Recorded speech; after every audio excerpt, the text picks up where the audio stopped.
to Beyond the Ring, a podcast that covers all things in the stock show industry from the informative to the insane, starring Ryan Rash. I go hardcore and I leave glitter on the floor. And Dale Hummel. Now on with the show. Welcome to Beyond the Ring without Dale Hummel for the first time ever. So you just have the gay, Ryan Rash. So hello. And I'm doing this solo because Dale's busy. He's the most busy. Like, he's got kangaroo problems and alien problems and goat problems galore. But anyway, so I want to bring up AOC and her tax the rich gown. So I think this is the biggest bunch of bullshit that I've ever witnessed or occurred. Because not only did it take $35,000 to get a ticket to the Met Gala, that she wore this atrocity of fashion too. Which, granted, she didn't pay for the gown and she didn't pay for that ticket, but somebody did. And so a rich person paid for that. Not to mention that Aurora James, who's the fashion designer that made that gown, she's worth $2.5 billion, FYI. And so she wears this tax the rich gown while everyone that is working the Met Gala, by the way, they have to be in mask, and they're, the blue-collar workers, the heartland of it all. They have to be masked up. 2 people had to carry her train from her car to the red carpet in a mask and all this other stuff, and then she's going to wear a gown that says tax the rich that's made by $1 million dress designer. Yeah. No. This isn't a political statement. That is bullshit. Hypocrisy, and she is delusional, and it was ugly as hell, even from the front. Just gonna say. Next, so I guess Blinken got, interviewed by the Senate or something today. There was a hearing. I didn't get to see any of it because I was judging, the Wayne County Fair in Worcester, Ohio, and I'll bring that up in a minute. Anyway, he basically blamed Trump for everything, said nothing, didn't answer any questions, all this other stuff, and gave no facts and just blamed Trump for everything. Dude, y'all can't blame Trump forever. It's just not going to work.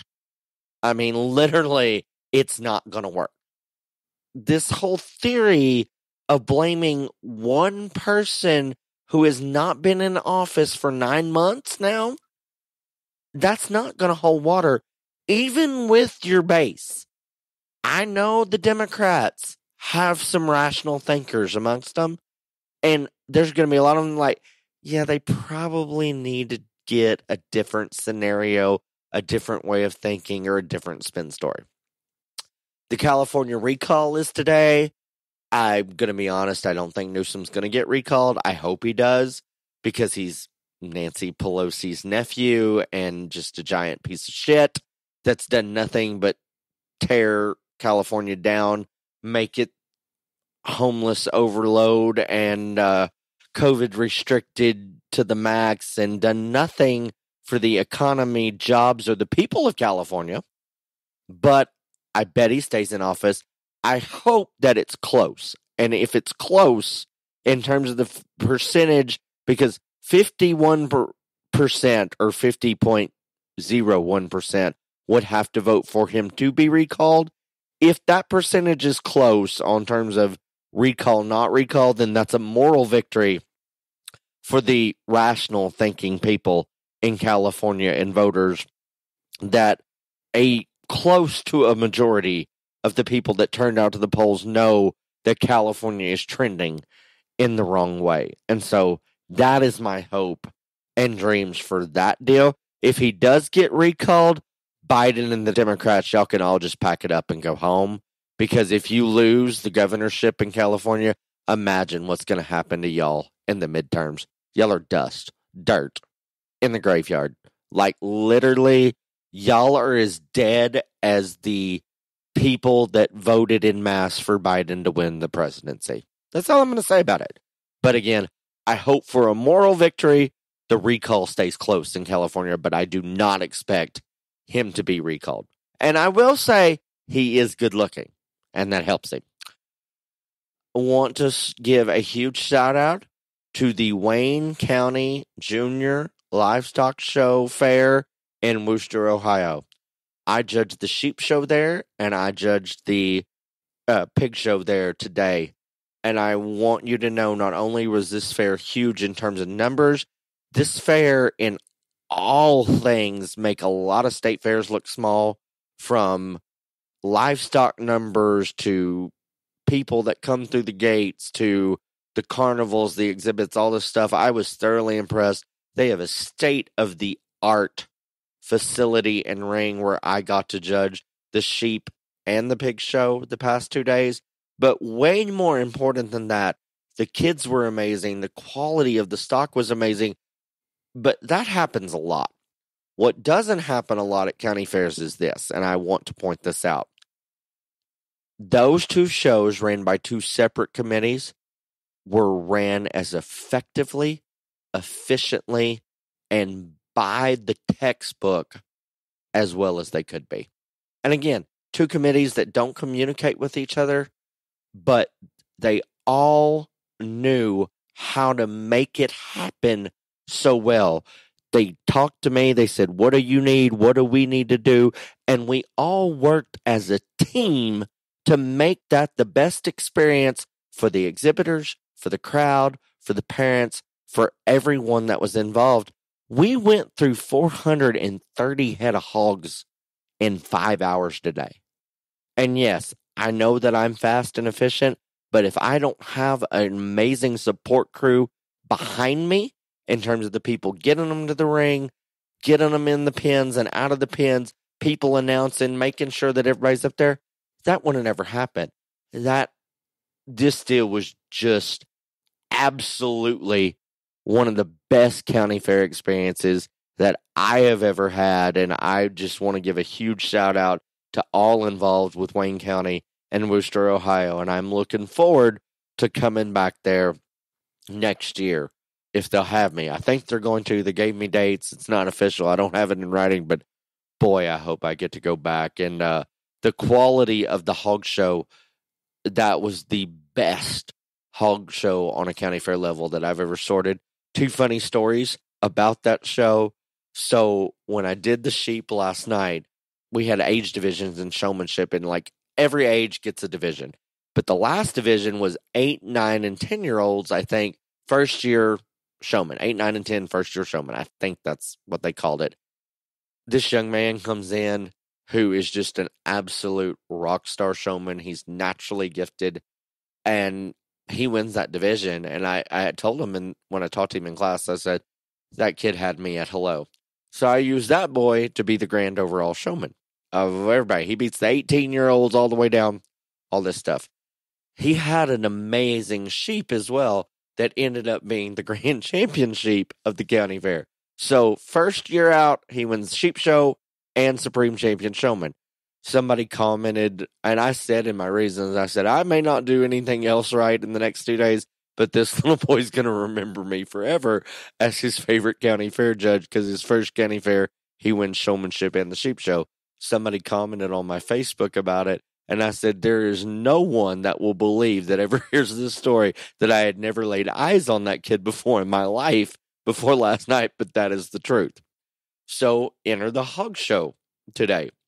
Last night when I walk in, I was 5 hours late because flights got delayed, all kinds of whatever, travel gods hate me, yada, yada, yada.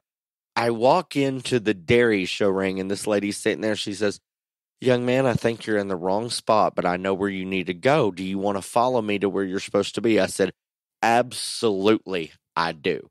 And so this very nice lady, we're walking, and this place is huge. I'm not joking. I mean, this is a huge fairgrounds, huge midway, all this stuff, and we're walking and we're talking. She's like, I know so many kids that are going to be happy to see you. I said, yeah, well, ask them when it's over, etc. She gets me to the right place. Here is where being a good Samaritan, being somebody that actually is a nice person, karma is real, people. I know you don't think it is, but karma is real. Today, I never saw that woman again. After she led me to the sheep ring last night, got me where I thanked her, went on about my way, never saw that woman again till after the Hog Show. She was, I think, the grandmother. I know she was related to both the Grand and Reserve Grand Champion hog exhibitors. Karma does exist, ladies and gentlemen. And so those two stories will go untold for the most part, but no one will believe that those were just by coincidence and chance, but they really were, and they warmed my heart. And again, Worcester County, big props to y'all on all things. And I'm going to pack up here in the morning and go to the Utah State Fair. I'm looking forward to that. Then got California this weekend. And so we're kind of in the fall frenzy. Travel hasn't been great, but looking forward to it. Right now, Dale's in the middle of a sale, and Klifton has to leave in a few hours to go do things that make him way more money than what doing this podcast does. And I have to be at the airport at 4:30 in the morning. I've always said that we needed an emergency 911 recording session. And so I just decided that we'd do this by myself. And so there won't be any banner. There won't be me getting to yell at Dale, which is the highlight of my week, if I'm being super honest. But I'm just going to talk. A girl's got to do what a girl's got to do at times. But I can talk about things that have affected me and my life. And so when I shared my personal story about how I grew up in the livestock show industry and how it changed me, it seemed to have an impact. And so I think the coolest thing about being who I am in this industry is the fact that not only have I changed the face of this industry and how it's been perceived, and I've affected a lot of people in different ways, some bad, some good, to be real honest, and a lot of people don't like me, and I know I'm not for everyone, and I wear that like a badge of honor, to be honest, but I know from the thousands of messages I get one way or another that I've changed perception about who you have to be or who you can be in the livestock industry, and yet still be respected, be on the front line, and be somebody that changes it and makes it for the better. And I think one of the coolest things about that part is that my life was not easy growing up in this industry as a kid. 99% of the people either knew I was gay or wanted to say I was gay, and they bashed me, they ridiculed me, they did all these things, and it is because of the strength and the courage and all the things that I found within showing livestock that made me okay with the fact that I was going to announce this to the world, be upfront, be my true authentic self, and show this world and this industry who I was, and be like, you can't take me down. And you may not like it, and you may want to change me, and you want to change the situation, but this is who I am, and this is who I'm going to be. This is who I want to become, and I'm still someone that needs to have a voice, that needs to be respected, because I care about these kids, and I care about the livestock industry. And it wasn't easy. And there was a lot of times that most people in my life thought that either I should have never come out, or once I did, I was done and finished. Obviously, that wasn't the case, thank God. And I'm still here, and I'm still kicking, and I'm still not for everybody.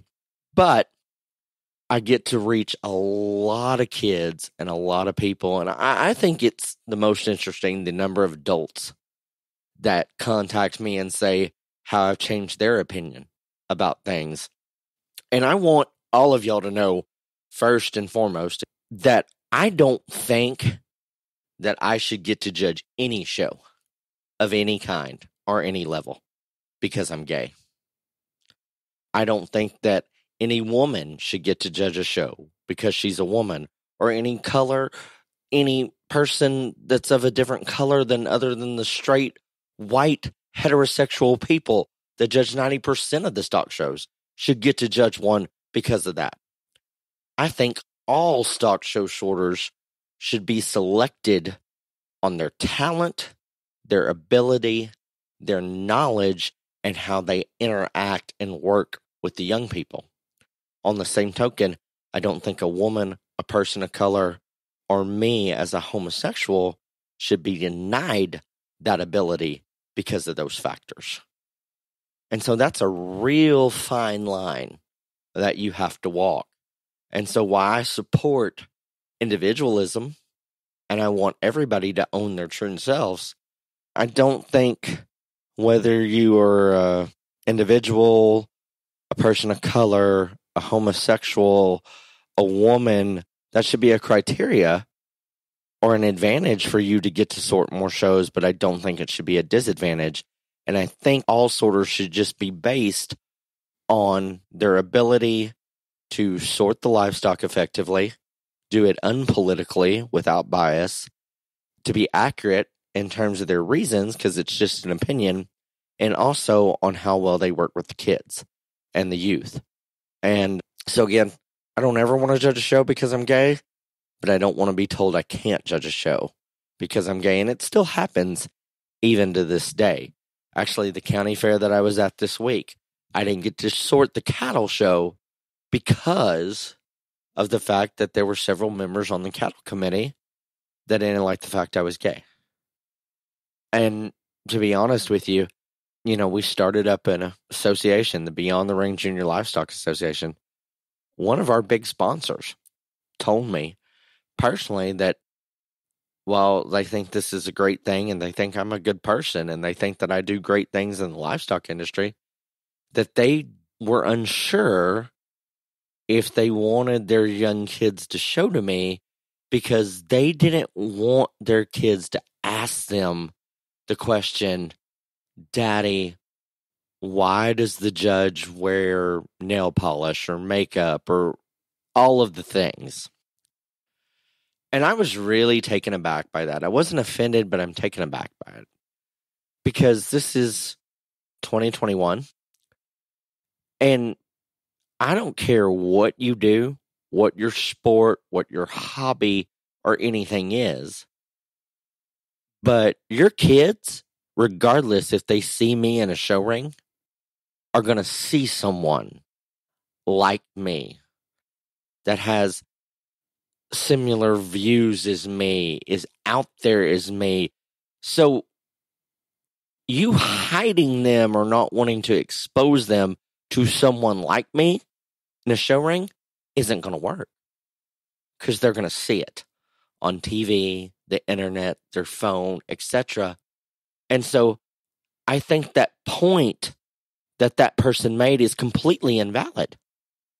Because why would you not want that first interaction or that first connection with someone that is different from them and unique from most of the people that they've seen, be someone that is personable, that is caring, and that wants that person or that child to be whoever they want to be in the end and encourages that. So while I appreciated that man's comment, I think it's completely defunct on all levels. I don't think there's any way that you can stand for that and say that, because I promise you, every single child in America is going to find somebody that looks different than what they're exposed to or what they've seen and what they know. And yet, if it is a good experience, which I try to make all of mine be that way, that's far better than seeing somebody on the internet and going, what is this? So that's my little rant for that right now. But as we talked about Dale started this podcast or wanted this podcast, and my favorite part of the week is yelling at Dale. And now, since I can't yell at him, I'm not sure where we're going to go with this for the rest of the time being. But I do think that Dale is one of those people that I've known for a long time. And when I mean a long time, multiple years.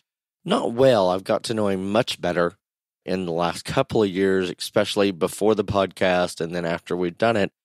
And he's a brilliant individual that's completely different from me in almost every area other than the fact of politics, that we see those pretty much the same. But what I want to say about Dale, even though I yell at him a lot and we disagree on most things, he is really in it for the right reasons. In terms of the kids, he wants them to succeed. He wants them to be successful. Him and his family go out of their way to help all of their feeders, and that is something that should be promoted and something that also should be embraced. I'm not sure about his whole alien fascination, his China obsession, all those things, but he is a great person with a brilliant livestock mind and one of the most intelligent people I've ever met. With that comes a lot of rants, a lot of raves that I get to fight back on this thing. And I actually think y'all would get a great deal more enjoyment if you could just hear the phone conversations that we have every single day, because I am not a person that likes to talk on the phone at all. Zero. Period. Like, I'm the one that will look at the phone, see who it is, decline it, and then text them, go, what do you need? There's only a handful of people that I'll answer on a day-to-day basis, and Dale is one of those people because I like the intellectual discussions that we have. And again, on most things, we're very different. So I like the bantering, I like the arguing, and I like making sure that he knows that I'm right and he is wrong. He never agrees with that. But I promise you, in terms of my perspective, the gay is seldom wrong and never in doubt in all situations. But that part of it is really fun for me. I think that for a lot of you listeners, y'all are pretty divided on who's right and who's wrong based on age primarily, and then also some other factors, because Dale gets a lot of people that tells him, Ryan's wrong, you're right, all this other stuff. I get the same. And so it makes for a good balance. And I think that's what makes this podcast effective. It makes it work in a large spectrum of things. When Dale approached me about this a couple of years ago, I said, I don't even listen to podcasts. And I don't. I'm going to tell you right now, and it's probably going to offend y'all because y'all all do listen to them. I don't listen to any podcast. I don't listen to my own. I don't listen to any of them. I've listened to 3 in my life. One was one that I was on a few years ago. One was one that Kelly made me listen to because she said, this will get you into podcasts. That didn't work. And one was Joe Rogan one time because Dale said, this is what we need to be. I've listened to parts and pieces of a couple others, but never listened to any but those 3 in its entirety. And so I'm not a podcast junkie. I appreciate all y'all that listen to it. I'm more of a visual person, which will make sense because all of you know the background on my memory. And so I told him, I said, this isn't my thing, but I want something to be a platform for the junior livestock show industry. And if we can do that, I'm all for it. And so that's what we're at, and that's what we're doing, and we hope that y'all enjoy it a lot. But again, we've got 2 guys on here that, while they're well respected, they are so polar opposite in so many ways. I think it makes for a nice balance. And I think that's why we're successful in this deal, to be real honest. A little more into my backstory of life. my mother, who y'all all think needs to be on this podcast, who absolutely does not need to be because it will shatter your hopes and dreams of who she is as a woman and a mother and all these other things. Not that she's not exceptional, but it will literally change your perception of her in so many ways. So she was a debutante. Her great-grandfather basically owned a great deal of South Padre Island. And the only time she ever went to a stock show before she met and married my father was when she won the Rio Grande Valley rodeo queen. That was all she knew about stock shows. She went to SMU. She was a Pi Phi SMU homecoming queen. Bob Hope was like the grand marshal at her coronation, all this stuff. Yeah, she was a big deal. And she met a Yankee baseball player because they used to like have spring training in Dallas, where SMU is. And he slept on the sorority doorsteps for 4 days till she agreed to not only go out with him, but then within a week marry him. Clearly a rational decision, right? Yeah. Okay. That lasted a hot minute. He murdered her Cocker Spaniel, and when they were in New York, and she moved back home and got divorced. Then she started teaching in I think it was some school district. I can't even remember what the name of it is. Something Aloma. I can't remember. She met my father, who was an ag teacher there, and her mother, who was literally one of the most evil people I've ever met in my life, and I mean that sincerely, despised my father because he drove a pickup truck and was a former National Finals rodeo cowboy, all this stuff, everything that her prim and proper and all these things did not like. He picked her up for their first date in that said pickup truck. She had a conniption, and my mother decided she was going to marry this man because her mother didn't like it. Little backstory on Cherie and my grandmother. So my mom has always been drop dead gorgeous, even though she's had like $500,000 worth of plastic surgery to help her over the years. She's like 102 and looks 50. And I'm going to assume to look older than her, which is fine because she doesn't allow me to have the same thing she has. But my mother won the Texas Farm Bureau Queen pageant, and she advanced to be the national pageant. My grandmother refused to go with her to that pageant because she didn't win the beauty portion of it. So she sent her makeup artist and hairdresser with her. Yeah, like I said, she's not the greatest lady. My grandmother showed up on my mother's side. I want to make sure that I get this straight. She came to 2 shows that I ever showed in. The first one, she showed up in like this rodeo getup with a big old plume and her cowboy hat, and it was a tragic wreck.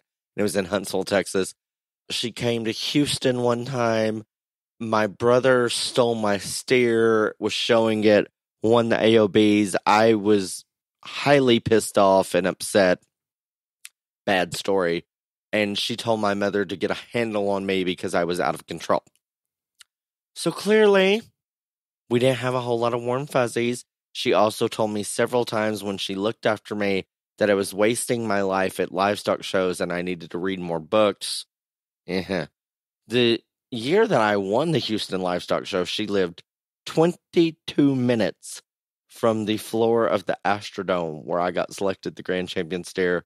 We offered to have her picked up by a limo, drove to the Astrodome, dropped off, all this other stuff, had her a ticket, and she said she would prefer to watch it on pay-per-view.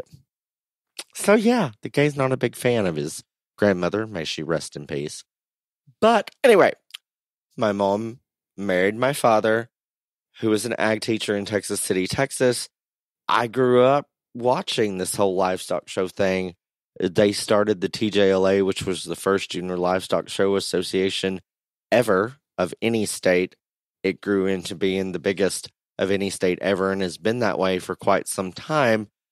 Obviously, they got a divorce when I was early in life, I'm not going to go into the bitter, nasty, and drastic details of that because I have step nieces and nephews that show, and their parents and their grandparents, aka my father and stepmother, may listen to this podcast, so we're not going to air all that dirty laundry. But it wasn't good. I'm just going to tell you, but we all survived and we all thrived. There you go. Then she married the greatest man that I've ever known or met when I was 8 years old, and his name was John Ben Caraba. And he was just the best stepfather that you could ever be. And he loved me. My favorite story to tell about John Ben is the first time I ever met him. He was a staunch Catholic before he married my mother. And it was Ash Wednesday, and this little white boy knew nothing about Catholicism at all. Nothing. But I met him on Ash Wednesday, and my mom said, Ryan, I want you to meet somebody, da-da-da-da, long story short. And he had this big old black mark on his forehead, and I just looked at him, and I don't know if I was 7 or 8, but I was one of the two, and I said, bend down here. And I rubbed that thing right off the top of his forehead. I said, you got something on you, sir. I had that man at hello. From right there on, I was his favorite child from there on. And thank God, because I needed to be somebody's favorite. Because Randy was always Cherie's favorite. We'll just be real honest about that. But John Ben was an amazing person, an amazing businessman, an amazing entrepreneur. And he loved me more than anybody that ever could that wasn't their biological child. And I miss him to this day so much. But we just had an amazing connection, an amazing friendship. And that is my dad, and will always be my dad.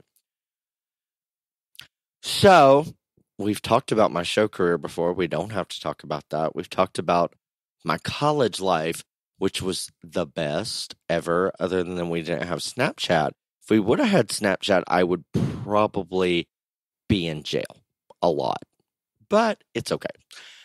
And so, I think the funniest thing, or the most ironic thing about me growing up in this industry, whether before I came out or not, I never went to a livestock show to make a friend. I'm going to be real and completely honest with you. I went to win. And until I quit brokering cattle a couple of years ago, and I'm going to be back in it, I'm sure, before too long, because I miss it. I always went to win, and I didn't go to make friends. And that's okay, because I'm honest, and I tell you that, and I'm okay with it. I have never wanted anyone to like me.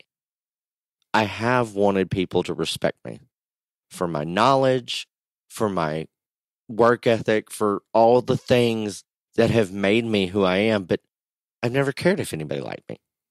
And because of that attitude that I have had throughout life, it has bothered my mother greatly. But I think that is a big reason why there is such a difference between now and then in terms of my personal life and livestock shows. Because I never cared what anybody thought about me. I just wanted to be respected for my knowledge, my work ethic, my ability to make things happen. That was a really not a good trait when you're a young kid or growing up showing, because you're supposed to want everybody to like you and you're wanting to be the popular person, and I just didn't care. And so I didn't have many friends. Move on into college, I got a few friends, grew those relationships that we weren't in as much of a competitive aspect, and people found out that I actually have a pretty good sense of humor. I'm not a terrible bitch like everybody makes me out to be. I just like winning, and I don't like losing. And they were okay with that. Fast forward into where we are now, and I think the biggest difference and the reason why I have all these people that actually care what I say, respect what I think, and look up to me for whatever reason. I think the reason is because I have not changed as a person that much. I'm going to be real honest. I've always been who I was going to be and who, quite frankly, God intended me to be. What has changed is when a person has a microphone and they have to hear that person, whether it's on a mic at a show or on this podcast or on social media, all of those things that I did not have as a child or in my college days, when you have to listen to someone, whether you want to or not, or see what they have to say, then you have to respect their abilities, their knowledge, all of the things that I have encompassed in my life that nobody had to pay attention to when I was just a showman or a college kid. And again, I'm not any different than I was then, but now I have a megaphone. And so people find out that I'm actually not an evil bitch.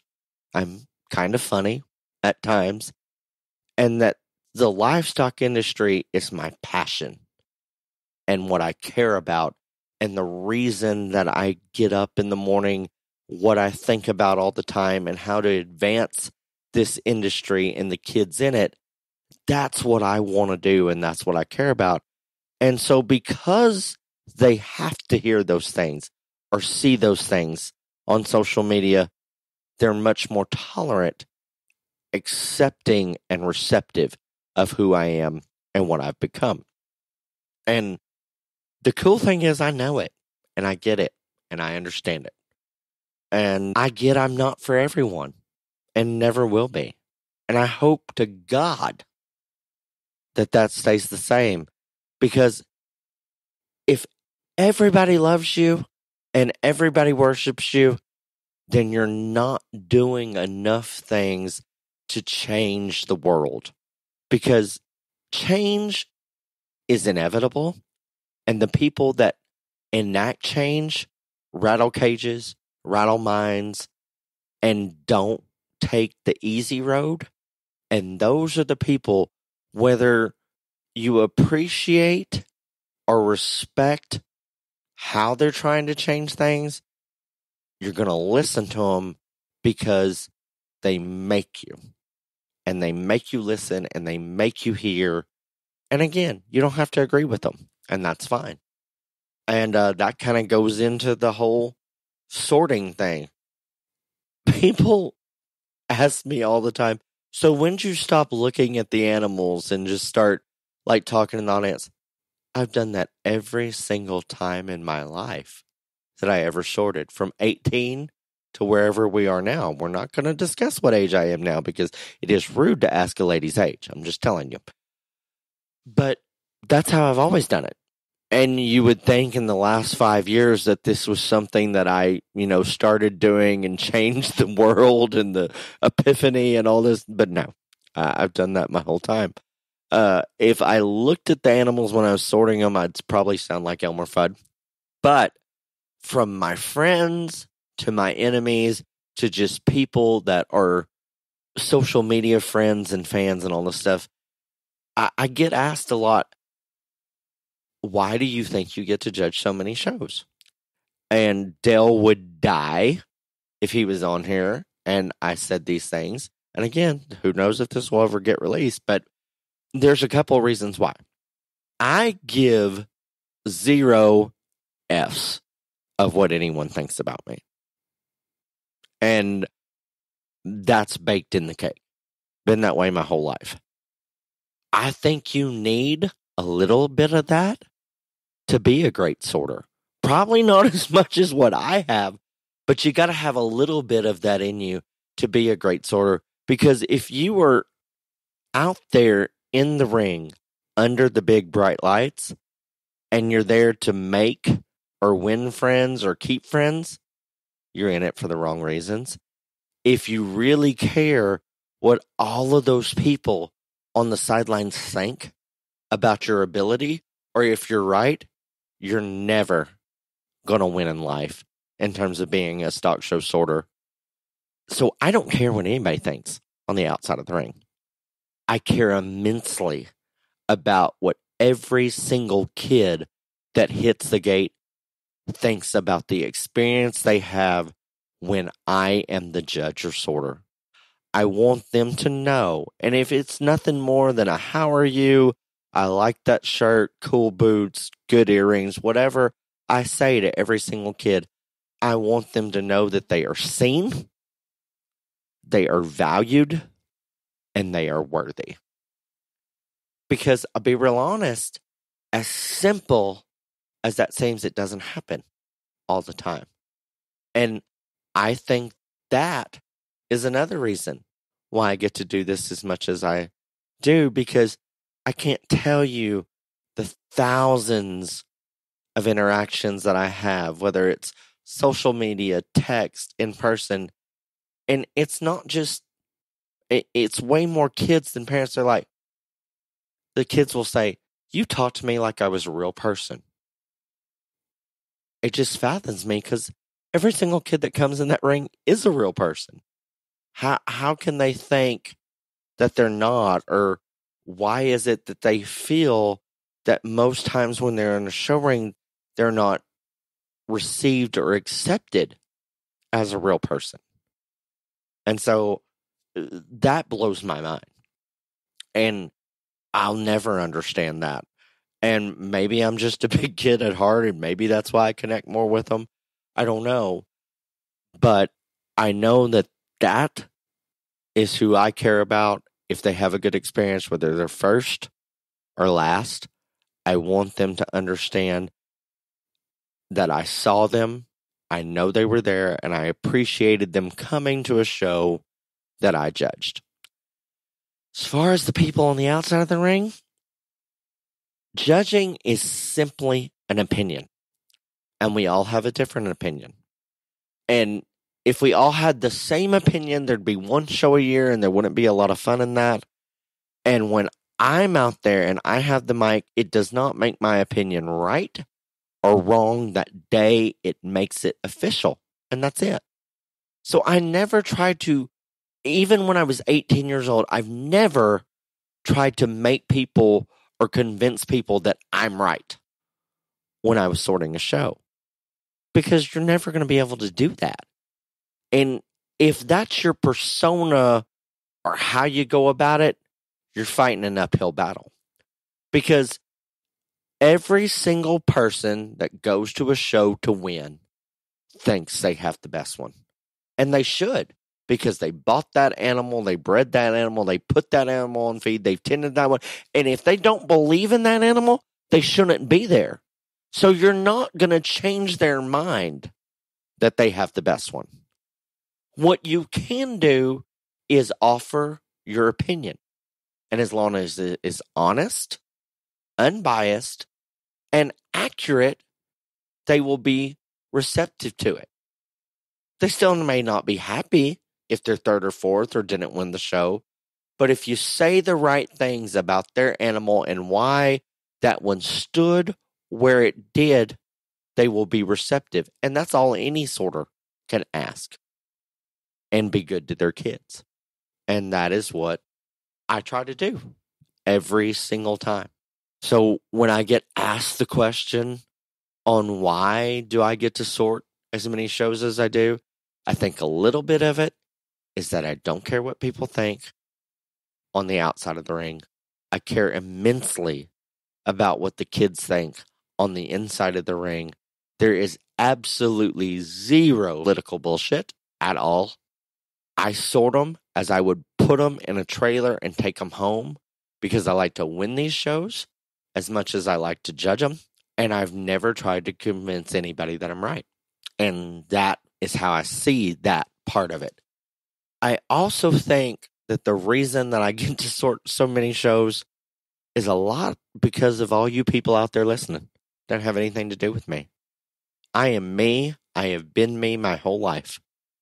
Granted, I'm a better version of me now than I was several years ago, and I try to improve every single day. But it is all of you out there listening that like me, because I know there's some people out here that listen that don't like me as well and want to hold me back. But the large majority of you that do like me and do want me to sort shows, it's y'all telling show managers, telling people, this is who my kids want to go to. This is who we want to see short.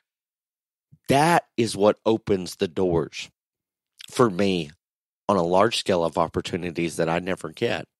And so, simply put, it's your voices that have allowed me to find the opportunities that I have. And I appreciate that more than you'll ever know. I can't express in written word or here on a podcast how much I know it, but I want you to understand that I understand that it is way more all of y'all than it ever is of me. And that it is your light that is shined that has allowed me to find the place where I belong. And so, again, eternal thanks and gratitude for that. Whew, that was pretty deep. Dale would be rolling his eyes the most right now, I think. But anyway, as we move forward, and again, I think that just this is so different in so many ways in terms of where I was as a kid, where I was as a college person, where I am as a young adult to now. I just think things have drastically changed. What I hope for the future is that it continues to progress on the way that it has. I'll be real honest. There's a lot of people still out there that don't want me to judge the big shows. And I have baggage. I'm not going to deny it, not going to, hide it. It's there. And they're still trying to use it. I think that it's a great deal of bullshit. That's something that happened to me at 14, or the fact that I am gay, or whatever reason that they want to use as ammunition against me to judge those big important shows. Yeah, I think that's a great deal of bullshit. And I don't think it's going to last forever, because I am determined and I have persevered. And I have never let anybody tell me that I can't do something. And I can't make Kansas City, Louisville, Denver, OYE, or those Texas major shows, or any show let me judge. I can continue to go out there every single day and give it my all, whether it is a county fair, a jackpot show, a state fair, or a major show like Arizona National, and be the best that I can be and try to inspire every kid to know that who they are, who they want to be, and who they will become is important and worthy. And if I continue to do that and continue to stay 100% honest and try to be as accurate as I can be, I think I'm funny. I'm not going to lie. I think I'm the most entertaining one out there as far as a judge. Then at some point, that levee and that dam is going to break, and they're not going to be able to hold me back forever. And maybe I'm wrong, and maybe I'm too optimistic in that, but that is my hope. That is my dream. And it's nothing about me or my self-worth. I have a really good grasp of who I am, and I don't need to judge any other show to make me feel better. I want to continue to judge shows because I want to continue to reach out to kids, make an impression on them, make an impression on adults, change their attitude about what is possible in their lives. That's why I do this. It's not about ego for me. I don't have to do this to have self-confidence or anything like that. I literally do it because I know that I am enacting a positive change upon kids and adults in this industry. I think I'm making this industry better and more accepting. And it all goes back to something that my mother told me when I was 4 years old. And I promise you, if she knew that when she told that to this 4-year-old kid, that he'd remember it and be this staunch about it and never let it go, she probably would have never said it. But we were coming back for the grand drive of the Houston Stock Show in the Astrodome. Laura Studeville had the grand champion steer with a Charlet that was silver, and his name was Poncho. And they gave her this huge trophy and this 2-sided banner and this rose blanket. And granted, I was only 4, but I was like, that is it. That is me. That is what I want. And I looked at my mother and I said, I want that. Because my brother had the reserve champion bring a steer, and we were following behind the champion on the way back to the barn. And she looked at me and she said, Ryan, you can be anything you've ever wanted to be if you just want it bad enough. I took that to heart, and I've made it my mantra, and I've never let anyone tell me what I could or could not be. And more times than not, by 1,000, she was right. And so just remember that, believe in yourself, and don't let anyone stop you on your way. Got to give a couple of shout outs here. Again, we are so ecstatic about all things Beyond the Ring Junior Livestock Association, and we have so many sponsors to thank, but we can only thank one a week. And so this week, we want to highlight Kiefer Auctions, who have generously and graciously sponsored the Region 3 Cattle Division. And while we are open and loving to all sponsors that want to support the future members of the BTR JLA, I do want to say that region sponsors are very, very important. And let me tell you why they're important. If you sponsor a species in terms of the regional awards, then you are ensuring that every BTR JLA member in that region for that species gets a full awards program regardless of membership. And again, the only way that this association is going to make money is through sponsorship, membership, and sanctioning fees. And we're being pretty lenient with the sanctioning fees. Actually, we're probably giving away way more sanctioning fees than we're ever going to get this first year. And so membership and sponsorship fees are going to be the big things. But if you sponsor a region, then that region, regardless of membership numbers, gets the full awards program. And so heart goes out to Kiefer Auctions. Kiefer Auctions is a full-service auction company in the North Texas area with 25 years experience that is family-owned and operated. Corey and JC certainly understand the importance of providing their customers with the most advantageous return on their product. Establishing a relationship built on honesty and integrity is very important to them. They also sell various types of auctions, from farm and ranch, equipment, fundraisers, galas, business liquidations, the whole 9 yards, estate sales. JC, you need to tell me about these estate sales. I haven't heard from you on that, girl. Corey is a licensed auctioneer in the state of Texas and is available for hire in terms of any type of auction. Side note on this deal, and y'all need to listen up. So while JC is drop dead gorgeous, Corey is hot. Hot.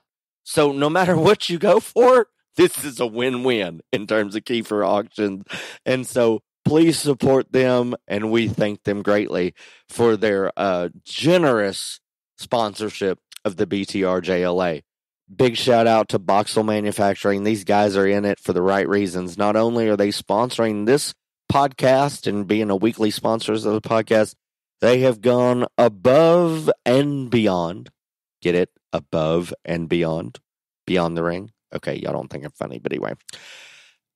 They have offered anyone that buys a blower from Boxel Manufacturing, they're going to put in a $50 rebate card in that. And if you will fill that out and send that to Beyond the Ring, we're going to get $50 in sponsorship for every blower that Boxel Manufacturing sells that y'all turn that rebate in.